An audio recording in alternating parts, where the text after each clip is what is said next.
constituents of mine came to me and I listened to them, and they told me of things that they felt were wrong with the election and that it was not free or fair. Elections belong to you, the people, and I was elected to serve the people. It was my sworn duty to investigate these claims, and so I did, and it didn't add up. Some of these things you just can't unsee. My oath required that I act, so I did, and I took a couple steps to protect the people's elections. First, I began working on a contract with the commissioners to replace the Dominion voting system with another system called Clear Ballot. And by then I had seen the real issues with that system, and I just did not want to see us go through another election with that one. Around that time, the Secretary of State, Jenna Griswold, was going around the state and scheduling these trusted builds. I call them the untrusted build. Software update for all the Dominion machines and in the state, and giving what I'd learned about elections.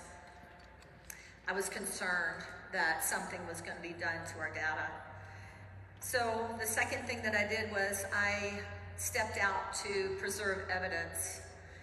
The law requires that election records be kept federally 22 months, and in my state of Colorado, 25 months.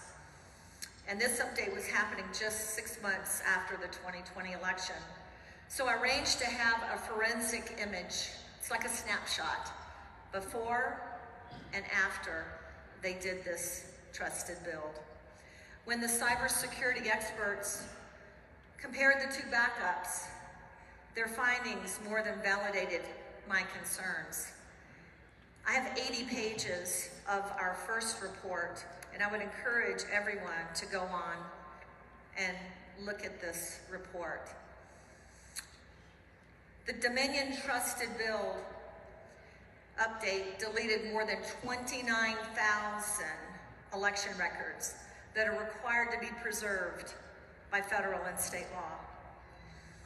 Since I came forward with this evidence, the political establishment on both sides of the aisle have been in high gear to demonize me and all my staff, and to delegitimize the findings of the investigation. My office has been raided. There have been threats on my life. My staff, who I love, have been harassed, put on leave. In the case of my deputy clerk, she was framed and charged with felonies and unrelated crimes, and I believe to relieve her from serving in my stead. I've been defamed and accused of several crimes when in fact I acted within my statutory That's an authority, completely within the law, and in accordance with my sworn oath to the people that elected me. Most recently, I have been removed from overseeing and conducting the elections. That is what the people elected me to do, was to oversee elections. Last week, a judge in Colorado ruled in favor of Jenna Griswold, the Secretary of State's tyrannical overreach. And this week, the Colorado Supreme Court declined to hear my case. And just like other election-related cases, they refused to look at the evidence.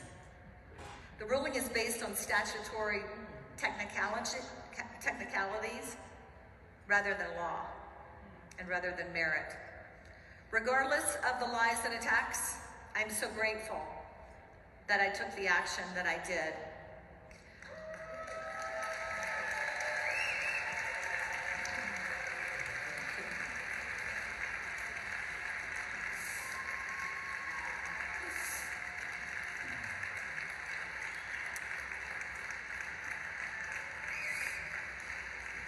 Thank you. Our findings about Dominion's trusted build are damning in a state that refers to its elections as the gold standard. The court ruling does not change the fact that the Secretary of State destroyed election records that are required by law to be preserved. If we didn't have the forensic backups, we would never have known, and you probably don't know either. This was indeed one, if not the worst crimes in America. If we don't get these election problems fixed, I don't see fair elections going forward. The facts and evidence are on our side. They're pointing their fingers at me, but truth is making a comeback, and truth will win.